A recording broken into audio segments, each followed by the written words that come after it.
Sir क्या नाम है आपका? सुनील पाठक, जिलाध्यक्ष भारतीय जनता पार्टी हमीरपुर। सर जो भाजपा सरकार ने अभी जातिगत जनगणना की मंजूरी दी है, इस पर आपकी क्या राय है? क्या है कि कई वर्षों से जातिगत जनगणना की मांग उठ रही थी। अपने देश में 1931 से देश में पहली बार अंग्रेजों के समय ही जनगणना हुई और उस समय भी जातिगत आंकड़ों को छुपाया गया और उसके बाद 1941 में हुई, फिर देश में सरकार बनी तो कांग्रेस पार्टी की सरकार बनी तो 1951 में पहली बार जनगणना हुई जातिगत। उसमें भी उन्होंने केवल एससी और एसटी के जो रिकॉर्ड थे, जो आंकड़े थे, उनको प्रस्तुत किए।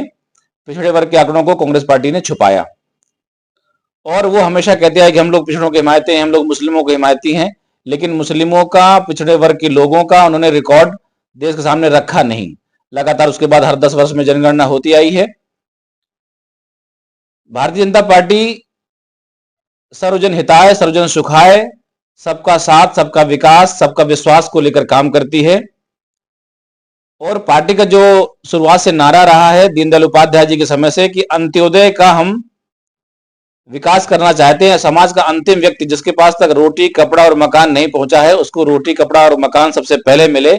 जहां भी हमारी सरकारें हों वहां से डेवलपमेंट की शुरुआत हो।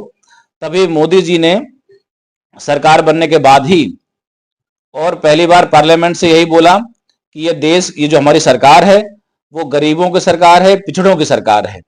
और हमारी अभी केंद्रीय जो नेतृत्व है उन्होंने कैबिनेट में जो जातिगत आधारित जनगणना का फैसला लिया है और वो जनगणना जो होगी वो जातिगत होगी। उससे हमारे scheduled tribe, SC, ST, OBC जितने संख्या में वहां पर हैं, उनका क्या क्या विकास हुआ है, उनका शैक्षणिक, सामाजिक, राजनीतिक और आर्थिक क्या क्या प्रगति हुई है, ये सब सामने निकल कर आएगी। कितनी संख्या में देश में वो हैं।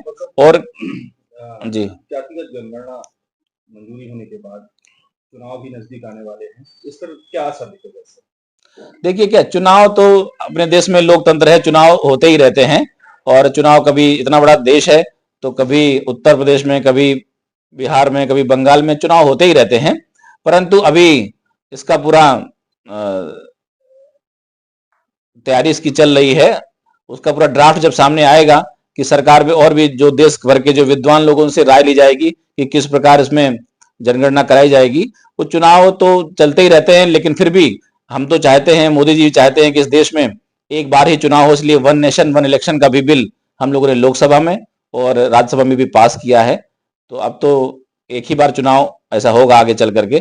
इसमें ये चुनावी रणनीति के तहत नहीं है, ये तो देश की आवश्यकता थी कि पिछड़े वर्ग के लोग, एससी, एसटी, ओबीसी के लोगों की जनगणना ठीक से हो जाए। और इसमें केवल हिंदुओं की नहीं, इसमें मुसलमानों में भी जो पिछड़े लोग हैं उनकी भी आर्थिक स्थिति, सामाजिक स्थिति और राजनीतिक स्थिति निकल कर सामने आएगी कि कौन कौन से ऐसे लोग हैं जो कम संख्या में हैं परंतु ज्यादा संपत्तियों पर भी कब्जा करके बैठे हैं। ऐसे वक्फ बोर्ड की संपत्तियों को भी जिनने जब्त किया है, उनकी भी चीजें सामने निकल कर आएंगी इसमें जातिगत जनगणना।